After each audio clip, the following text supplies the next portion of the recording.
안녕하세요. 사연 읽어주는 남녀입니다.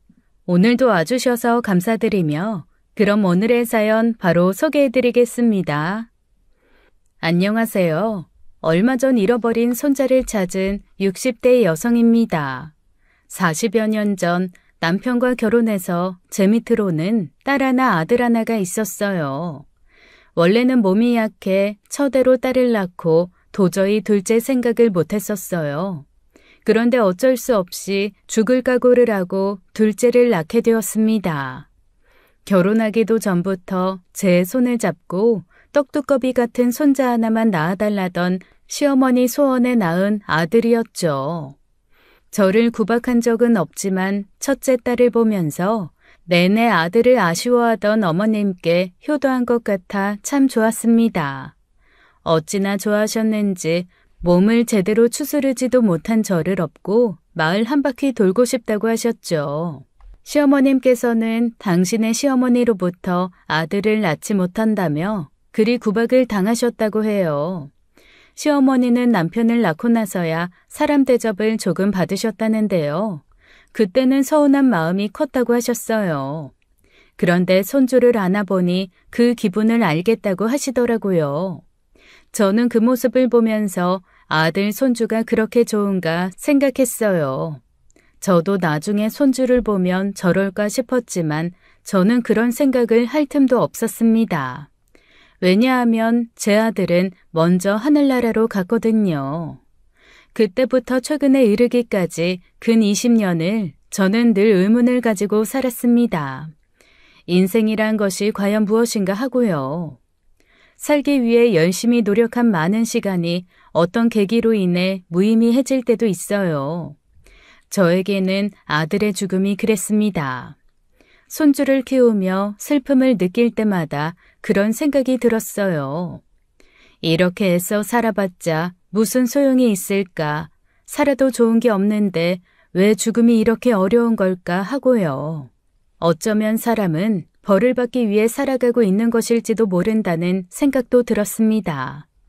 내가 전생에 지은 죄가 중해서 애써 키운 아들도 손주도 연달아 빼앗기는 벌을 받는 거라 생각했어요. 차라리 그렇게 생각하니 조금은 이해가 되더라고요. 나는 벌을 받아야 한다고 생각했어요. 벌을 다 받고 저승에 가서 엄마 벌 다 받고 왔어 라고 말하며 아들을 안아보고 싶었죠.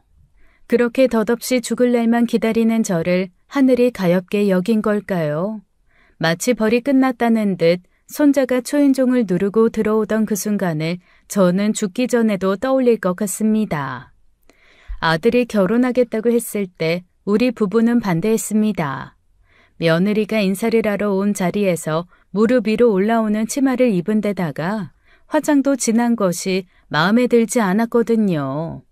말투도 조신하지 못하고 아들과 대화하는 사이에 집안 구석구석을 살피는 태도도 마음에 들지 않았죠.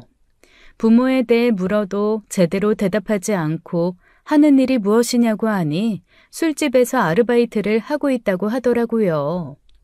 아들은 그런 며느리를 친구를 통해 만난 아이라고 하더군요. 어른들을 어려워해 표현을 잘 못해서 그렇지 성심은 좋은 아이라며 감쌌습니다. 어른을 어려워하는 아이가 시부모가 될지도 모르는 사람들을 만나 눈을 똑바로 보고 건성건성 대답하겠습니까? 내 아들이지만 정말이지 보는 눈이 없어도 너무 없다고 기가 차서 일단 돌려보냈어요. 그리고 아들만 따로 불러 일단 결혼 전에 연애나 더 해보면서 지켜보자고 설득했죠. 겨우 대학 입학 후 군대도 안 다녀온 녀석이 결혼이라니 말도 안 됐어요. 며느리 자리 마음에 안 드는 건 둘째치고 아들은 결혼하기에는 너무 이른 나이였죠. 군대나 갔다 와서 오랫동안 잘 만나보고 결혼하더라도 늦지 않다고 했는데 아들 생각은 그게 아니었나 봅니다. 그 이야기를 하고 2달 후 며느리는 임신을 했다며 저희 집에 들어왔어요. 부모에게 쫓겨나서 갈 곳이 없다며 우리 집에서 같이 살겠다는 거예요. 그때 정말 열흘을 알아두었습니다. 며느리 자리도 성에 차지 않는 마당에 아들놈은 애아빠가 되었으니 학교도 그만두고 돈을 벌겠다고 하는 거예요. 우리 아들이요. 정말 금이야 오기야 컸습니다. 세상의 모든 자식이 다 귀하겠지만 특히 손주를 애타게 바라던 시어머니가 정말 귀하게 키웠거든요. 그러다 보니 첫째였던 딸이 할머니한테 차별받았다고 불만이 이만저만도 아니었고요.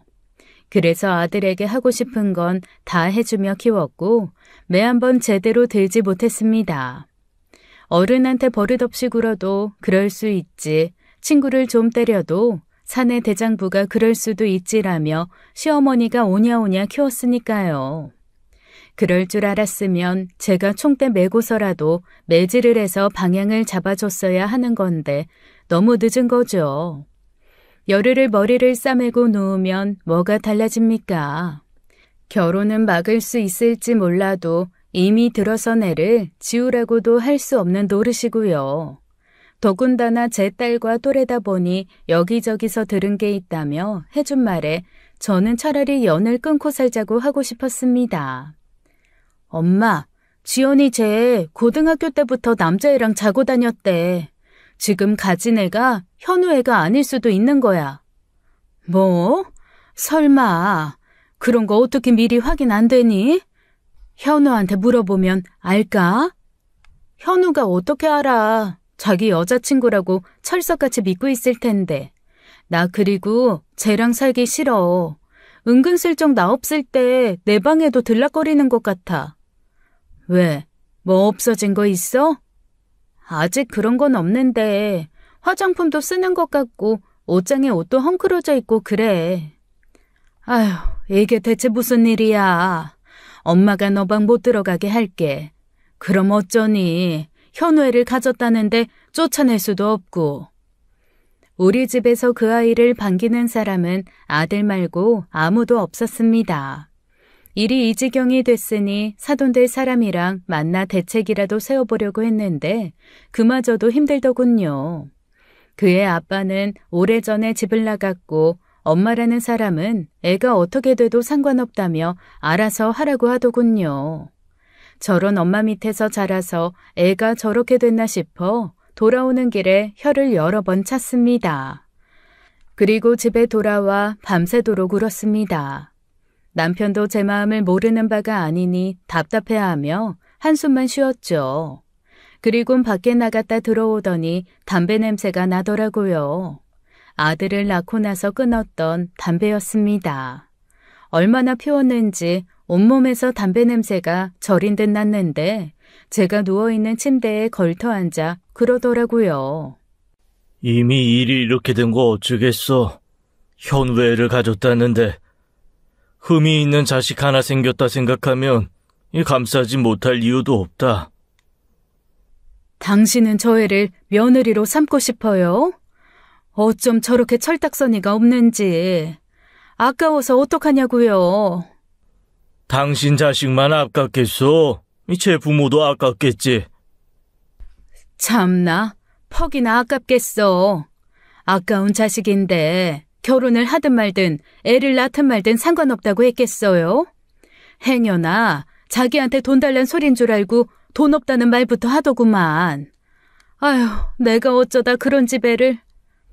그렇게 답없는 문제로 오랫동안 고민하는 사이 점점 며느리 배가 불러왔어요. 그렇게 산 달만 기다리게 된 겁니다. 그래도 현우 애라고 하니 잘 먹으라고 아침 밤낮으로 며느리 밥상을 차려다 바쳤어요. 처음엔 입덧이 심해 음식도 제대로 먹지 못했죠. 과일만 찾더니 몇 주 사이 살이 쏙 빠졌더라고요. 그 와중에 먹고 싶은 것이 딸기라고 하는데 그 여름에 딸기를 어디서 찾습니까?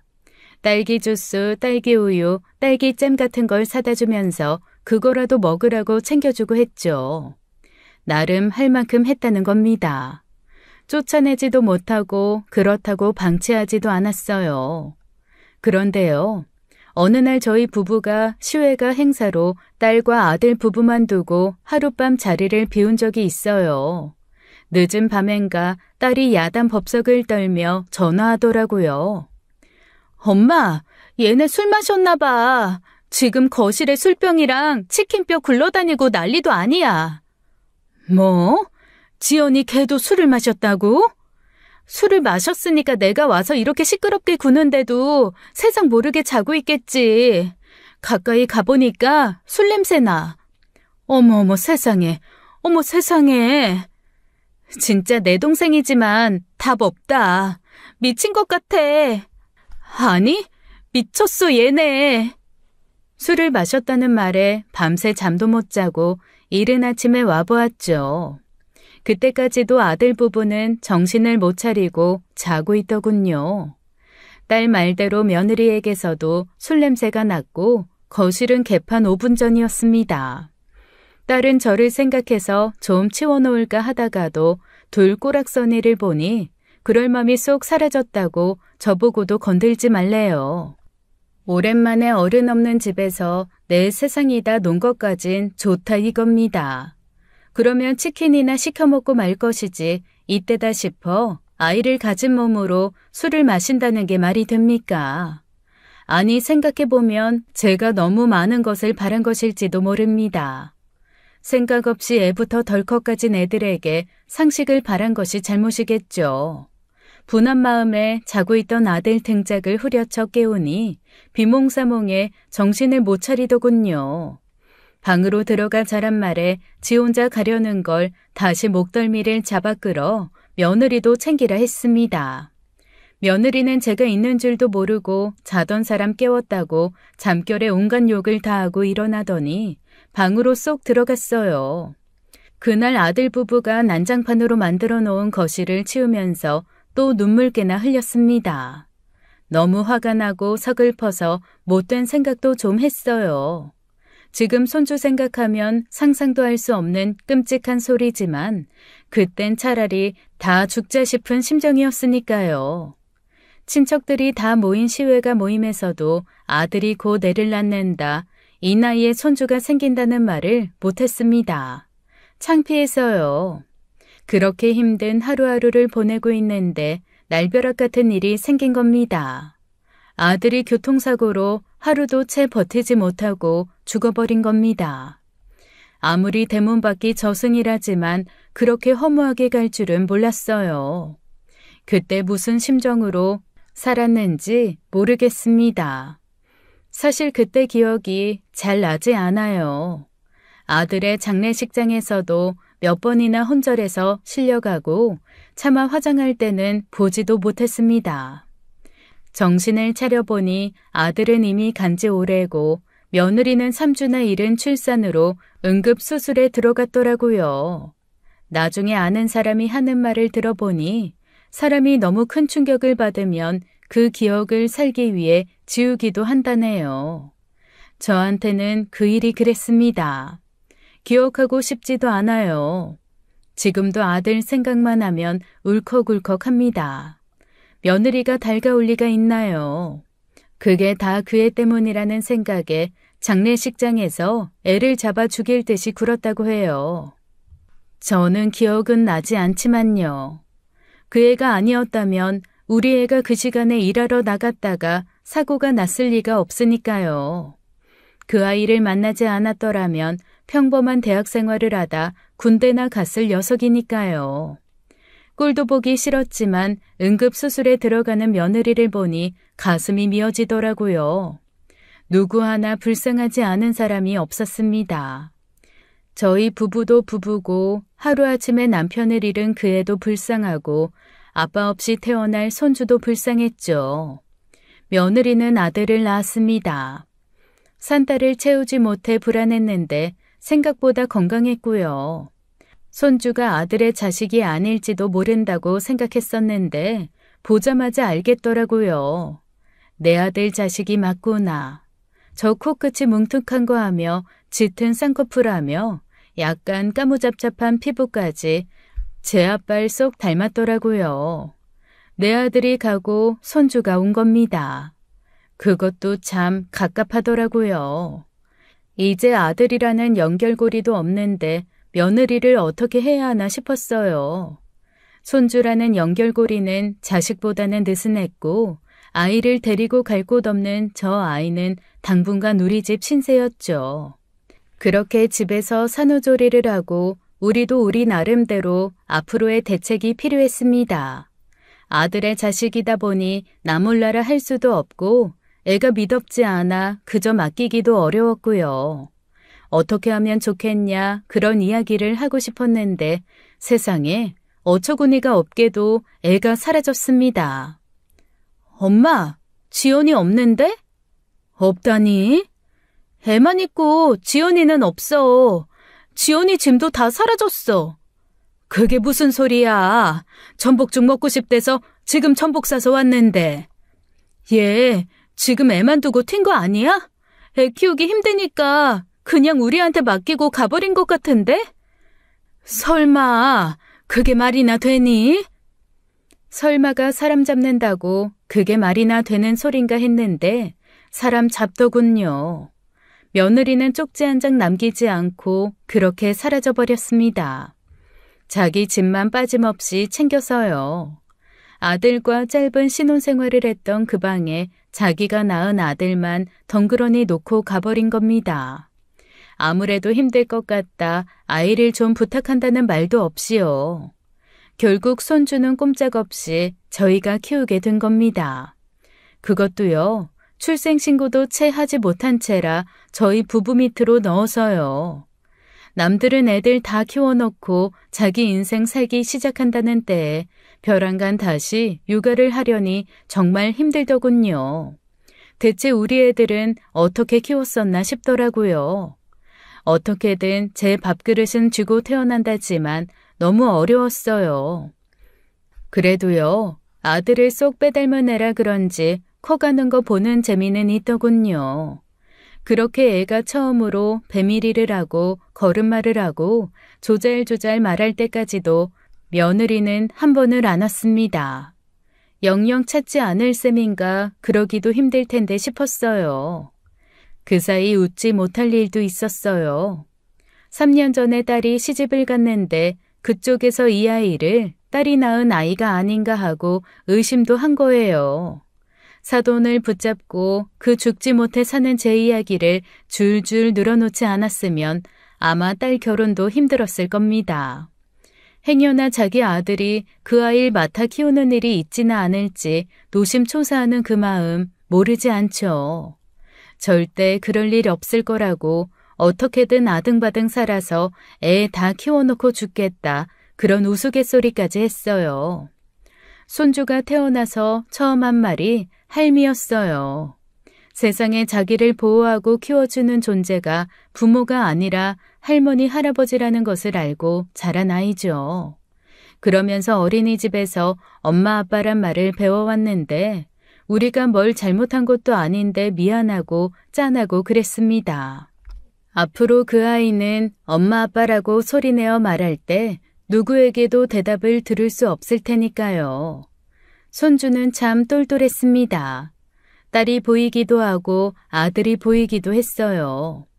아들을 닮아 잘생겼고 딸처럼 좀 똑부러지는 면이 있었죠. 어떤 부분이 제 엄마를 닮았는지 알기 어려웠으니 그건 또 다행이었습니다. 괜히 살다가 불쑥불쑥 생각나는 일이 없어야 하니까요. 그러던 어느 날이었습니다. 딸에게서 호들갑스러운 전화가 온 거예요.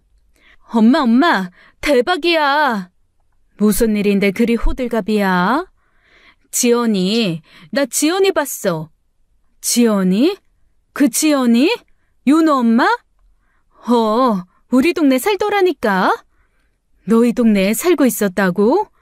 그런데 지척에 살면서 자기 아들 보러 한 번을 안 왔단 말이야? 엄마, 더 대박인 건 딸의 전화를 듣고 급히 딸이 사는 동네로 갔습니다. 도무지 믿기지 않았거든요. 딸이 살던 곳 근처에 공원이 있는데 그곳에서 놀고 있었다고 했어요.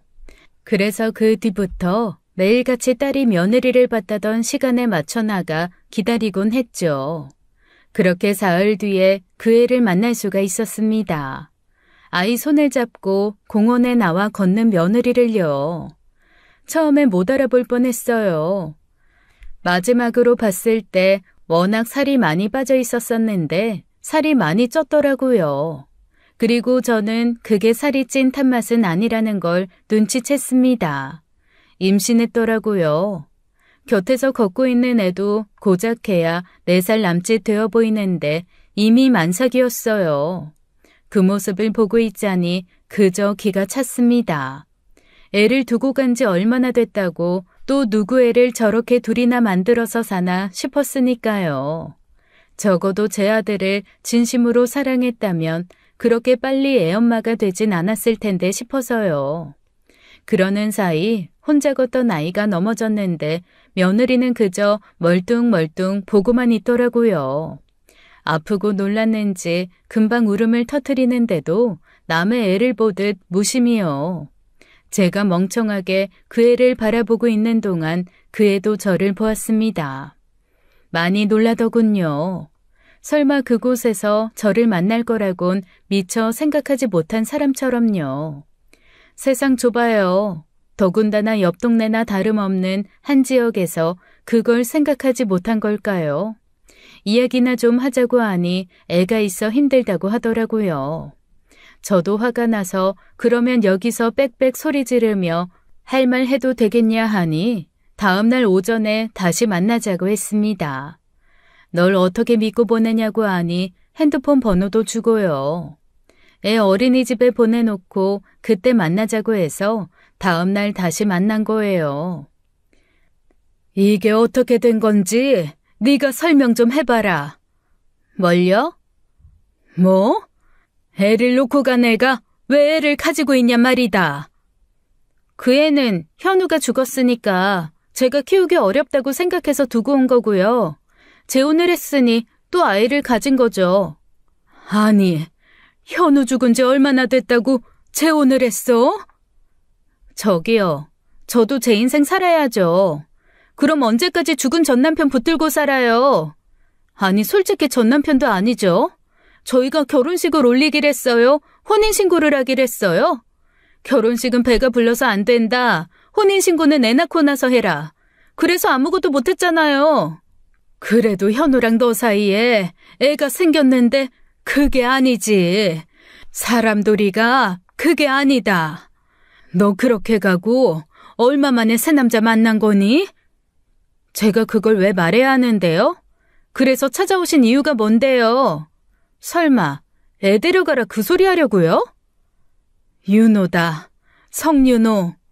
윤호든 뭐든 저랑 상관없어요. 네가 낳은 아이 아니냐. 저는요, 우리 희민이랑 뱃속에 이 아이만 제 애라고 생각해요.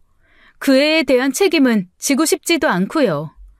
애 아빠가 그렇게 무책임하게 가버렸는데 그럼 어머님 아버님이 책임져 주셔야 하는 거 아니에요? 보고 싶지도 않니? 안 보고 싶어요. 어머님도 아시잖아요. 저 그렇게 정에 끌려다니고 그런 사람 아니에요. 사진이라도 봐라. 얘가 이렇게 잘 컸어. 현우 닮아 똘망똘망하고 벌써 한글을 다 떼고 영어도 한다. 안 보고 싶다고요. 어머니가 알아서 키우세요. 저 안 닮고 현우 닮았으면 어머님도 좋으시겠네요. 아들 2번 키우는 재미로. 순식간의 일이었습니다. 정신을 차려보니 제가 그의 뺨을 쳤더라고요. 도무지 들어줄 수가 없었습니다. 아무리 정이 없기로써니 자기가 낳은 자식을, 내 아들의 자식을 남의 자식 말하듯이 그렇게 말하다니요. 이 못된 계집애, 이 망할 놈의 계집애. 이걸로 퉁쳐요. 어머니도 화풀이 할 만큼 했고 저도 당했으니 이걸로 끝내자고요. 다시는 저 찾아오는 일 없으셨으면 하네요. 안녕히 가세요. 그렇게 팽하고 가버리는 그의 뒷모습을 보면서 저는 할 수 있는 것이 아무것도 없었습니다. 그저 가쁜 숨을 몰아쉬어야 했죠. 눈앞이 핑핑 돌아 눈을 질끈 감으니 윤호 얼굴이 떠올랐습니다. 어린이집 갔다 올 때마다 할머니하고 달려와 안기는 손주의 예쁜 얼굴을요. 아무리 눈에 넣어도 안 아픈 손주라고 해도 제 엄마 품에서 크는 게 좋지 않겠나 그런 생각도 했습니다. 아주 잘못된 생각이었어요. 저 아이 밑에서 자랐으면 우리 윤호 그렇게 예쁜 얼굴로 자라지 못했을 겁니다. 어제도요. 그 어린아이가 엄마 손도 잡지 않고 혼자 뛰다 넘어졌는데 일으켜 세워주지도 않았잖아요. 매정하다 했지만 그렇게 독한 애는 또 처음 봤습니다. 집으로 돌아와 남편과 오랫동안 상의했어요. 은연중에 며느리가 돌아와 아이를 다시 달라고 하면 보낼 생각으로 키우고 있었습니다. 너무 정이 들어 갑자기 와서 달란다면 어떻게 해야 하나 그걸 걱정하고 있었는데 기우였죠. 달리 생각하면 내 새끼처럼 키운 손주 뺏길 일이 없으니 다행이다 싶기도 했고요. 그래도 아이 생각하면 그게 그렇게 쉬운 마음은 아니었습니다. 아빠는 아이 얼굴도 모르고 가고 엄마는 애 얼굴만 보고 간 겁니다. 아이 처지에선 어떤 이유가 됐든 부모가 저를 두고 가버린 거니까요. 그래서 앞으로 며느리는 없다 하기로 했어요. 어차피 저희 밑으로 넣고 자식처럼 키우고 있는 판에 며느리 기다려서 뭐합니까? 영영 없는 셈 치고 살게 된 것이죠. 정말 아낌없이 주며 키웠습니다. 필요하다면 아무리 귀해도 매를 들 생각을 했었는데 손주는 그럴 일이 없었어요. 공부도 잘하고 말썽을 피우는 일도 없이 그 어린 것이 늘 어른들 칭찬만 받고 자랐습니다. 좋은 마음이 쓰이고 안타까운 것은 눈치가 빨라 너무 일찍 철이 들어버린 것 같다는 거예요. 친부모에 관한 이야기를 어떻게 꺼내야 할지 몰라 그 시기와 방법을 두고 남편과도 고민을 많이 했는데요. 아이가 초등학교를 졸업할 때까지도 그런 이야기를 꺼낼 일이 없었습니다. 먼저 꺼내기는 어렵고 혹시나 궁금해하면 그때가 때라고 생각하자고 암묵적인 합의를 하고 있었어요. 근데 손주는 단 한 번도 제 친부모에 관한 질문을 하지 않았죠. 눈치가 빨라서 알 건 다 아는지 집에 걸린 액자 속 낯선 남자가 자기 아빠인 것도 말하지 않아도 알고 있었어요. 학교에서도 학원에서도 늘 잘하고 있다는 말뿐이었고 여자애들한테 선물도 많이 받아왔습니다. 애들 사이에 초콜릿 주는 날이니 사탕 주는 날이니 그런 거 있잖아요. 그런 거 받아오는 날에는 꼭 자기가 준비하기라도 한 것처럼 내밀었죠. 할머니, 할아버지, 드세요. 이게 다 뭐냐? 제 마음이요. 뭐? 아이, 마음 그거 참 달콤하게 생겼구나. 손주 키우는 재미를 느낄 때마다 그 얄밉고 못된 계집애가 생각나기도 했어요. 생각 같아선 흠씬 때려주고 싶은데 고맙다고 해야 하나 싶은 순간이 더 많았으니까요. 손주를 적어도 성인이 될 때까지 키우려면 우리가 건강해야 한다고 건강도 엄청나게 챙겼습니다. 더 욕심내서 애 결혼해서 증손주까지 보자고 그렇게 다짐하며 키웠죠. 그런데 하늘도 무심하시지 남편이 폐암 진단을 받은 겁니다. 애연가였지만 아들 태어나 끊고 아들이 가고 나서 잠시간 또 피웠지만 손주 때문에 딱 끊었었거든요. 담배가 이유의 전부가 아니었겠지만 느닷없이 폐암이라니 우리에게는 청천벽력이었습니다. 게다가 병원에서는 수술도 해주지 않더라고요. 상황이 매우 좋지 않았던 겁니다. 처음엔 그저 낙담하던 남편이 빠르게 유산 정리부터 하더라고요. 뭐 내가 애들 하나도 안 주고 홀라당 먹을까봐 그것부터 해? 무슨 소리? 누굴 주고 가든 그게 그거지. 당신 다 줘도 다 애들한테 갈 건데 뭐. 근데 이 와중에 유산 정리는 왜 하겠다는 건데? 그냥 의미 있잖아. 남편은 시간이 없다고 생각하는 것 같았어요. 마치 다음 날 갑자기 죽기라도 할 사람처럼 굴면서 오랜 앨범을 들춰 사진도 보고 딸을 불러다 미리 증여도 하고요. 손주도 예외가 아니었어요. 손주라곤 하지만 호적상 자식이었고요. 윤호야, 할아버지가 윤호 많이 사랑하는 거 알지? 네 아빠한테도 사랑한다는 말 못하고 키웠는데 너한테 그렇게 사랑한다 하고 키웠으니 저 세상 가도 네 아빠 얼굴 떳떳이 보겠다. 할아버지가 너한테 참 잘했지? 네. 아빠한테 너 잘 키우고 왔다. 자랑해도 되겠다. 그런 할 말씀하지 마세요, 할아버지. 아무데도 가지 마세요. 어쩔 수 없이 사람한테 정해진 시간이 있다. 그 시간은 알기 힘들단다. 그래도 나는 내게 주어진 시간이 언제까지인지 알았으니 그건 역시 축복 아니냐. 앞으로도 잘 커야 한다. 앞으로도 쭉 그렇게 행복하게만 자라라. 할아버지가 저기서 다 지켜보고 있을 테니까. 그날 손주는 제 남편의 이불에 얼굴을 파묻고 엉엉 울었습니다. 왜 하지도 않던 아들 이야기까지 꺼내 애를 울리냐고 타박하고 싶었는데 손주 울음소리에 저도 눈물이 나 혼났죠. 하늘도 무심하시지 저 애한테 부모를 다 빼앗아 갔으면 할아버지 할머니라도 오래 남겨주시지. 목 놓아 울어본 적도 없는 아이가 엉엉 소리내어 우는 것이 너무 가슴이 아팠습니다. 남편은 딸 앞으로 전세를 주고 있던 작은 평수 아파트를 손주 앞으로는 2층짜리 상가 건물을 남겼어요. 집은 제 명의로 돼 있으니 후에 가기 전에 알아서 정리하라 당부를 했습니다. 2층짜리 상가 건물은 시부모님으로부터 받은 것이니 손주에게 가는 게 맞다고 생각을 했고요. 원래부터 내 아들 몫으로 주려던 것인데 이제 네 것이다. 인생의 전부가 되진 못해도 네가 힘이 들 때는 그게 도움이 될 거야.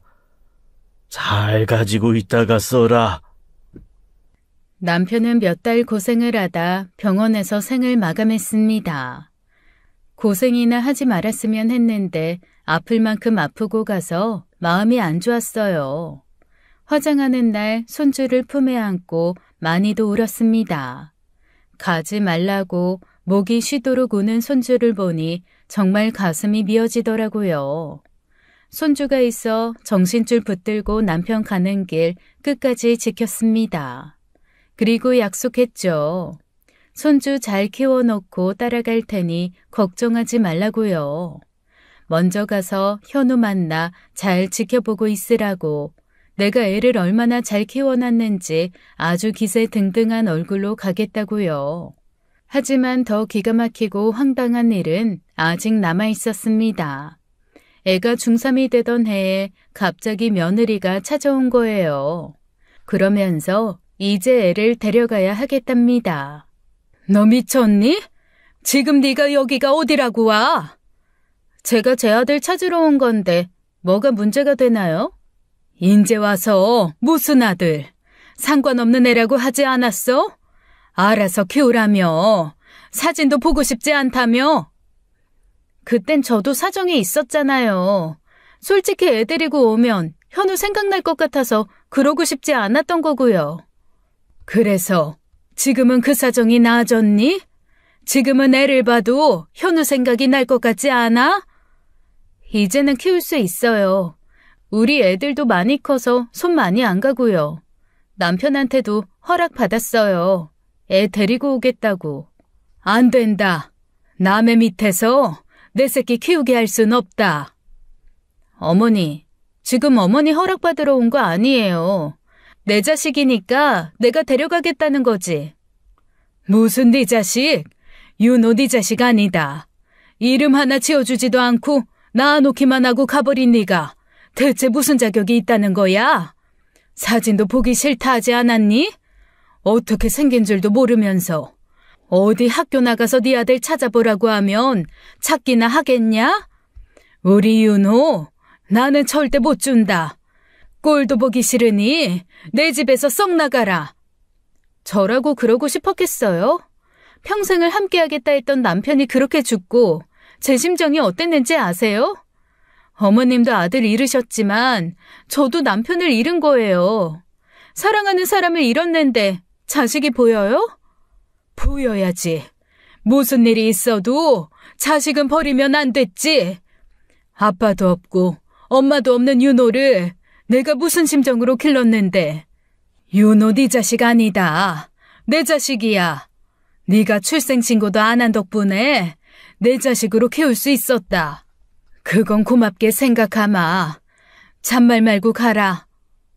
그렇게 며느리를 쫓아내듯 보내고 가슴이 벌렁벌렁 하는데 좀처럼 진정이 안 되더라고요. 큰딸을 불렀다가 결국 병원에 가서 안정제를 처방받아 왔습니다. 걔가 진짜 윤호 데려가 버리는 건 아니겠지? 무슨 수로? 지가 무슨 자격이 있어서 낳자마자 버리고 간 자식을 데려가? 아무리 낳은 정이 있다지만 기른 정이 있으니 어려울 거라고 그렇게 믿고 싶었습니다. 소송 과정을 통해 알게 된 사실이지만 제가 더 화가 났던 건 며느리의 목적이 다른 곳에 있다는 것이었어요. 바로 남편이 미리 증여한 그 건물이었습니다. 어떻게 그 이야기가 거기까지 흘러 들어간 건지는 모르겠지만 소문이라는 게 무서운 거더라고요. 그 시간에 손주가 상처받은 것은 두말할 것도 없죠. 느닷없이 알지도 못하는 친모가 나타나 친권을 주장하며 자신을 법정에 세웠으니 아이 속도 말이 아니었을 겁니다. 그 사이 저는 더 기력이 쇠약해졌고 뭘 먹어도 먹은 것 같지 않은 게 정말 너무 힘들었어요. 그래도 손주를 지킬 수 있다면 참을 수 있었습니다. 뭐든 못할까요? 판결이 나오기 전에 손주가 제 방문을 두드리더라고요. 할머니, 드릴 말씀이 있어요. 그래 윤호야. 무슨 일 있어? 할머니, 저 엄마한테 갈게요. 뭐? 왜 갑자기 그런 말을 하는 거야? 그냥 그게 맞는 것 같아요. 할머니가 뭐 서운하게 했니? 뭐 부족한 게 있었어? 그런 거 아니에요. 그때 변호사님이 그러셨잖아요. 아무래도 친엄마한테 유리하다고요. 아니다. 내가 어떻게든 너 지킬 거다.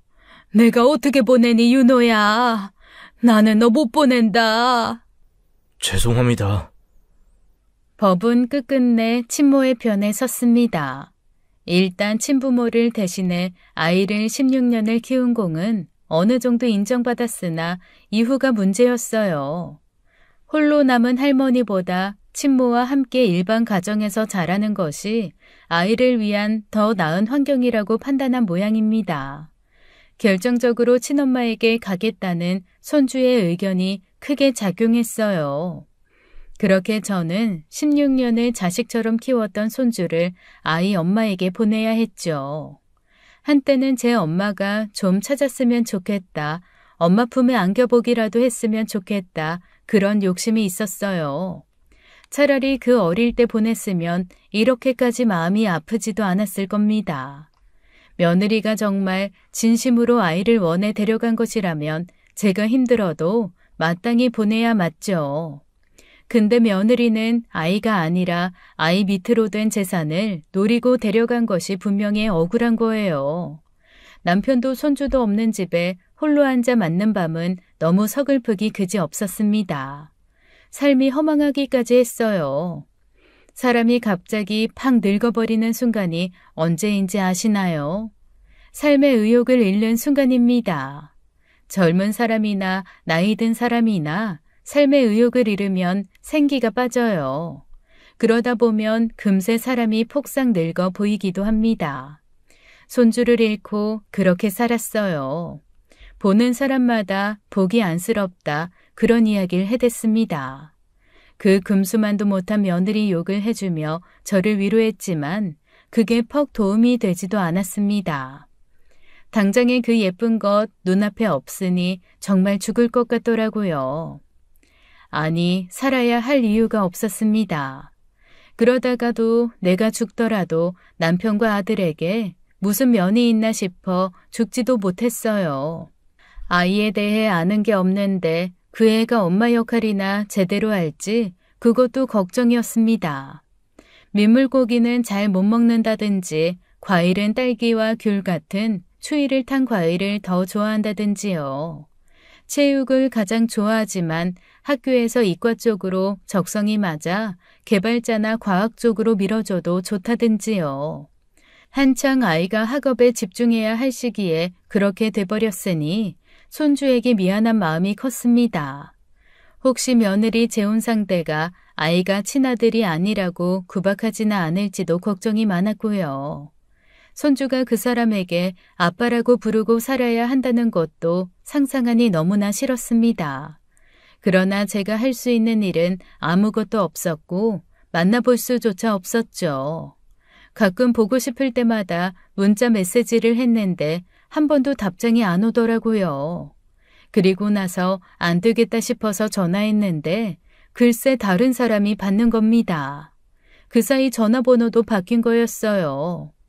해도 너무하지 않습니까? 그래도 아이를 16년을 키워 보냈는데 어떻게 단숨에 무자르듯 연을 그렇게 끊게 한 것일까요? 엄마, 그러지 말고 점심은 먹어야지. 됐다. 내가 무슨 자격으로 끼니를 다 챙기겠냐. 아, 진짜 왜 그래? 몸도 안 좋은 사람이. 진짜 죽고 싶어서 그래? 죽기는 네 아버지랑 현우 볼 낯이 없어 죽고 싶어도 죽지도 못해.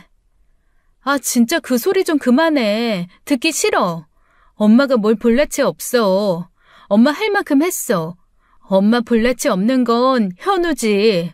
그렇게 가버리고 엄마가 16년을 고생해서 키웠는데 그러고도 엄마 원망하면 그건 저승에서라도 좀 쳐맞아야 돼. 아유, 속 시끄러우니까 조용히 좀 하고 그럴 거면 가. 또 현우 욕하는 건 듣기 싫어가지고.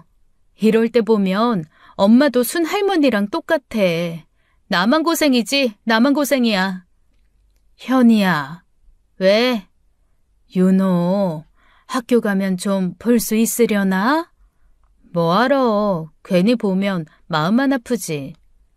하지만 제가 손주를 볼 수 있는 곳은 그곳밖에 없었습니다. 대놓고 만날 수도 없어서 딸이랑 가끔 등하교 시간에 가서 몰래 보곤 했어요. 딸 말대로 본다고 해서 뭐가 달라지는 것도 없고 그저 마음만 아플 뿐이라 그마저도 몇 달 하지 못했습니다.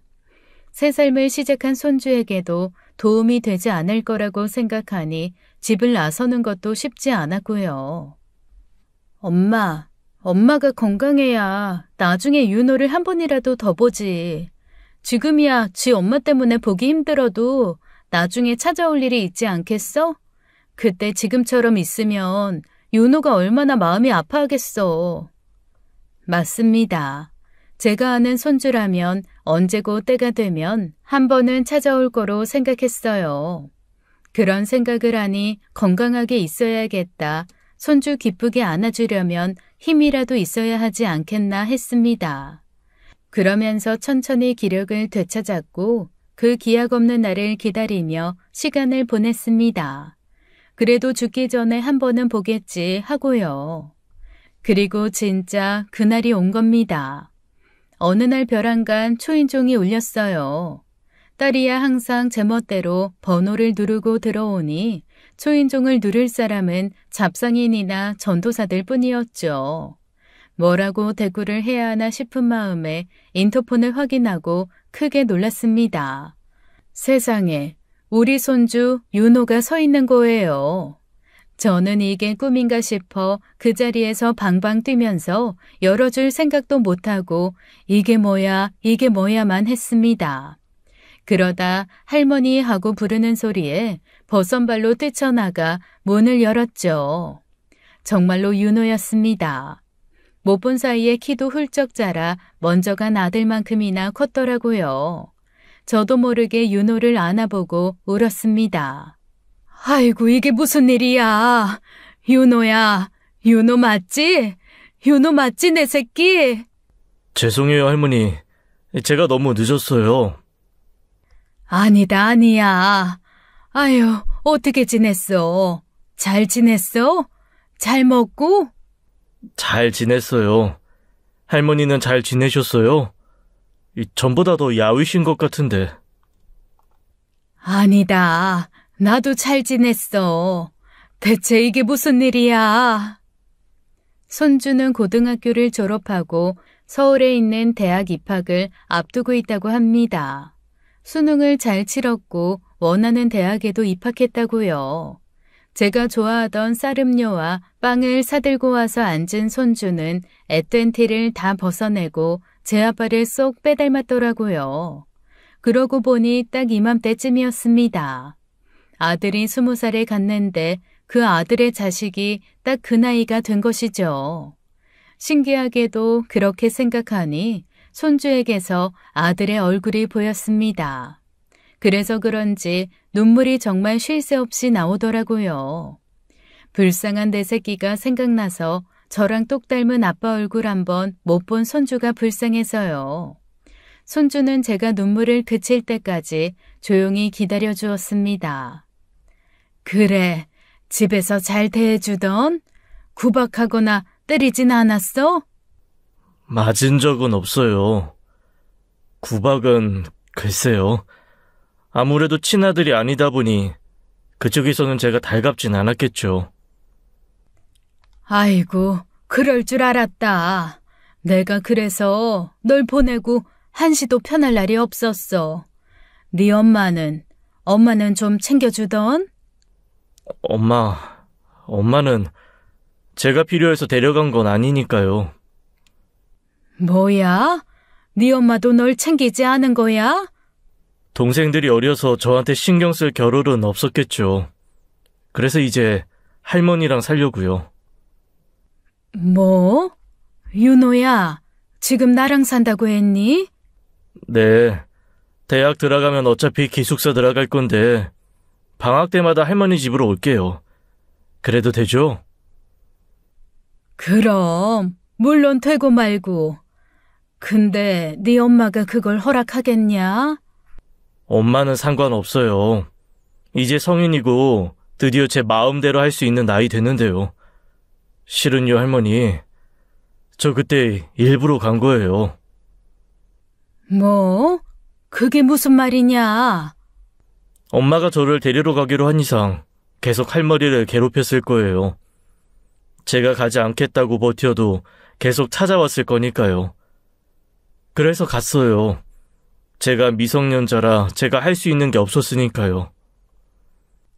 아니, 네가 왜 거기까지 생각해? 어른들이 알아서 할 일이었는데. 괴롭혀도 날 괴롭히는 거다. 윤호 네가 싫댔으면 난 어떻게든 너 안 보냈을 거야. 할아버지가 증여해 주신 재산이 탐나 접근한 사람을 할머니가 무슨 수로 막아요. 뭐? 저도 다 알고 있었어요. 엄마가 저 데려가려는 이유요. 그 어린 나이에 손주는 다 알고 있었습니다. 아니, 그 이전부터 다 알고 있었다고 해요. 어른들이 우리가 너무 부주의한 탓이었겠죠. 안방에서 들리는 저희 부부의 근심 어린 대화나 딸과 전화통화로 나누던 한탄 같은 것들이요. 그래서 손주는 제 엄마가 자기를 낳자마자 버렸다는 사실을 알았다고 했어요. 그게 너무 화가 나고 슬펐는데 티를 내기엔 부모만큼 자신을 챙겨준 할머니 할아버지에게 죄송했다고요. 할아버지가 증여해 주신 재산이 아니었으면 엄마는 저를 끝까지 찾아오지도 않았을 거예요. 저를 데려오자마자 그 재산을 처분하고 싶어 한 걸 보고 제 생각이 틀리지 않았다는 걸 알았어요. 그럼 그걸 팔았어? 기어이 판 거야? 아니요.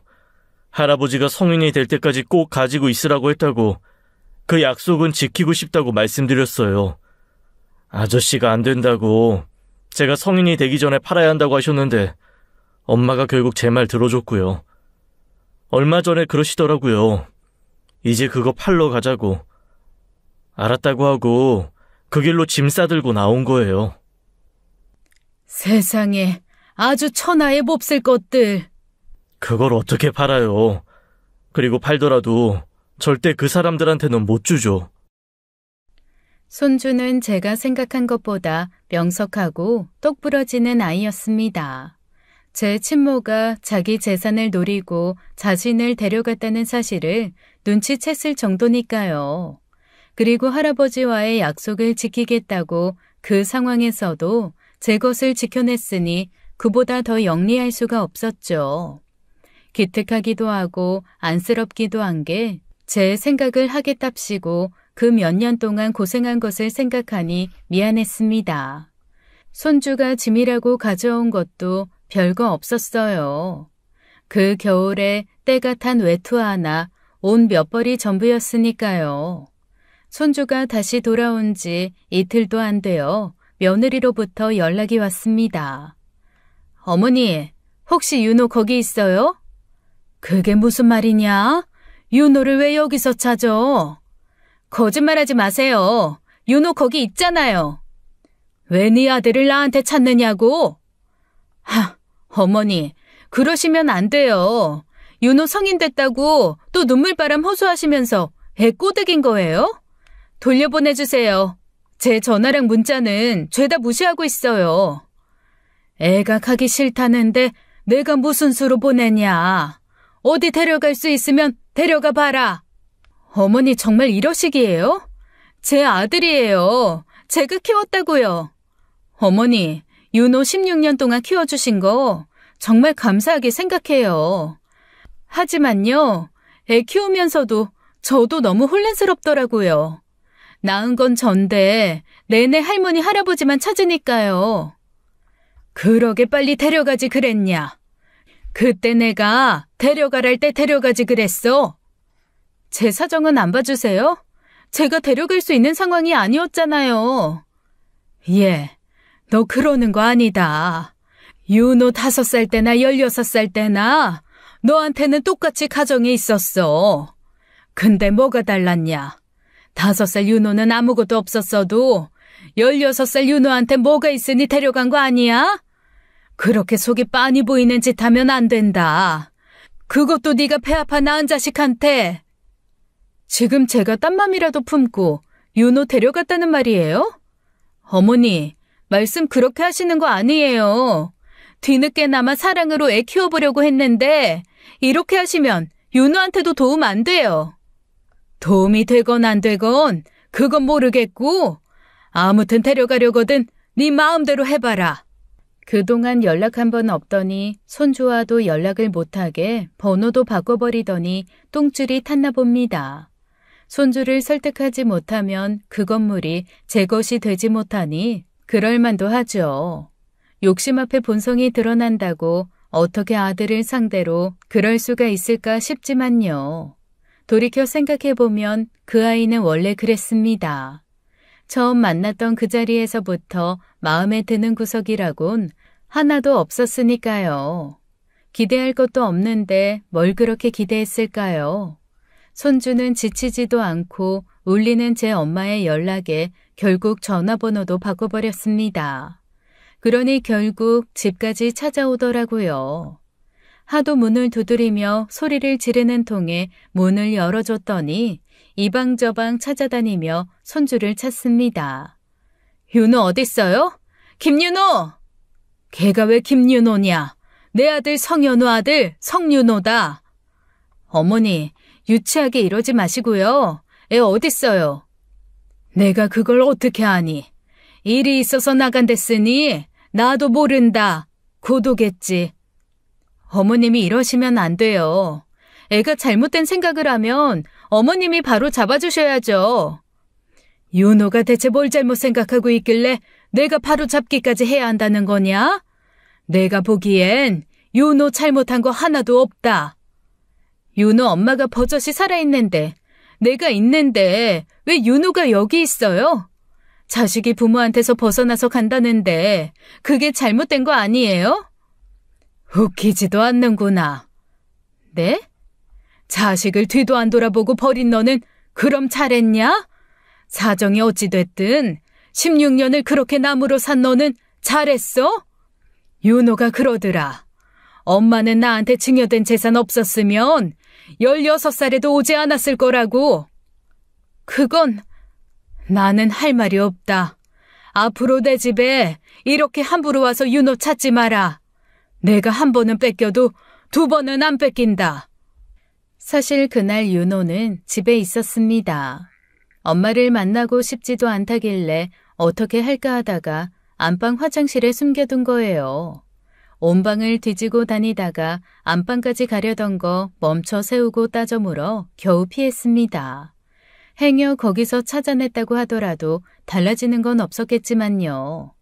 모든 걸 다 들었을 테니 며느리가 간 뒤 윤호에게 다시 물었어요.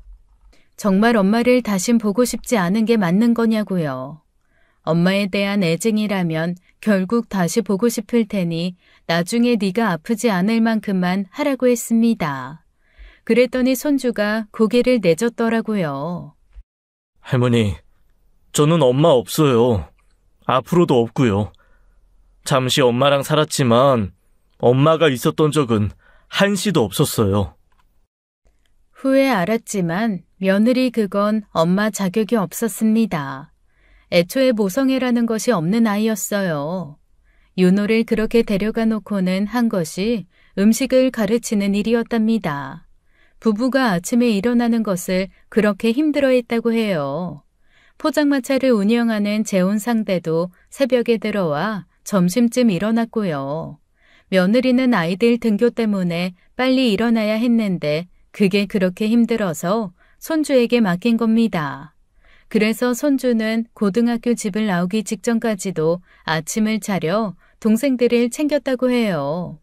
그러면서 언제 수학여행을 가는지 체험학습이나 모의고사가 언제인지 그런 건 전혀 모르고요. 관심도 없었답니다. 학교에서 내야 하는 돈이 생기면 그렇게 눈치를 주고요. 언제나 다시 돌아갈 생각만으로 버텼다고 합니다. 결국 시간은 흐를 테고 자신은 성인이 될 테니까요. 며느리는 그 뒤로도 아주 지겹게 찾아왔습니다. 그때마다 손주는 숨거나 없었고 얼굴을 보여주지 않으니 며느리는 답답할 노릇이었겠죠. 손주에게 지난 4년의 이야기를 들으면 들을수록 며느리가 그 짓거리 하는 것도 도저히 봐주기가 힘들었습니다. 종래에는 결국 하소연하더라고요. 어머니, 좀 도와주세요. 저 그 건물로 애 데리고 온 거 맞아요. 그래서 그 사람도 허락한 거고요. 저희 빚이 많아요. 애들 아빠가 사업하다 진 빚이 있는데 그걸 갚아야 앞으로 애들 키울 수 있어요. 저도 지금 미쳐버리겠어요. 제가 저를 4년을 키웠는데 이건 아니지 않아요? 누가 보면 남의 자식 키운 줄 알겠구나. 어머니, 이렇게 나오시면 저 어머니한테 소송할 거예요. 4년 키운 보상도 다 받아낼 거라고요. 대체 어느 나라 법이 친부모가 키워준 값을 자식한테 받아낸다니? 얘 양육비를 받아내자면 내가 너한테 소송을 해야 맞지 않니? 네 자식을 16년을 무료로 키워준 나한테 그게 할 말이야? 그러고 그 건물은 팔든지 말든지 윤호가 알아서 할 일이다. 쓸모가 있을 땐 알아서 쓰라고 지 할아버지가 남긴 지재산이야. 네가 뭔데 그걸 네 빚잔치 하는데 쓰려고 들어? 내가 죽겠으니까 그렇죠. 윤호 내놔요. 빨리 윤호 내놓으라고요. 며느리가 악다구니를 지르며 손주를 찾아도 소용이 없었어요. 하도 허구한 날 찾아와 그러는 통에 더는 그곳에 살기도 어려웠습니다. 손주가 그러더라고요. 자긴 학교 가버리면 그만인데 혼자 남아있을 할머니가 걱정된다고요. 할머니만 괜찮으면 집도 팔고 건물도 팔아 학교 근처로 이사가는 건 어떻겠냐고요. 딸과 멀어지는 것이 조금 아쉬울 뿐이지 제가 안 갈 이유가 있나요. 게다가 손주 학교 근처로 가면 손주가 기숙사 생활을 할 필요도 없고 제가 곁에서 챙길 수 있으니 더 좋죠. 그렇게 손주 학교 근처로 이사 온 지 몇 달 됐습니다. 손주는 학교도 가고 아르바이트도 하고요. 이게요, 딱 20여 년 전에 아들 키울 때 하고 싶었던 겁니다. 남편만 살아있었으면 더는 바랄 것도 없을 텐데 하는 욕심이 들더라고요. 평범하게 대학 다니는 자식 키우는 삶 뒤늦게나마 누리는 중이에요. 참 착해요. 제가 키워서가 아니라 그 상황이 너무 어린 나이에 속을 채우게 한 것이죠. 아낌없이 줘서 키웠는데도 미안한 것도 많고 부족하게 느껴지는 것도 많습니다. 난데없이 이사를 가버리는 통에 며느리만 애간장이 탔겠죠. 딸 이야기 들어보니 그 집에서 하던 포장마차도 문을 닫았다고 하더라고요. 어떻게 됐는지 어떤 사정인지 알 필요도 없고 알고 싶지도 않습니다. 삶은 결국 벌을 받기 위한 과정이었다고 생각했던 지난날은 같습니다.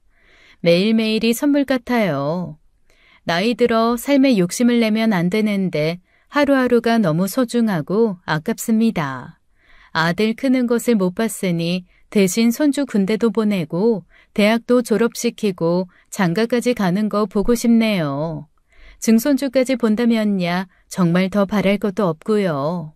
저 그때까지 잘 살 수 있겠죠? 지금까지 사연 읽어주는 남녀였습니다. 끝까지 시청해주신 여러분 감사드리며 저희는 다음 사연으로 돌아올게요. 감사합니다.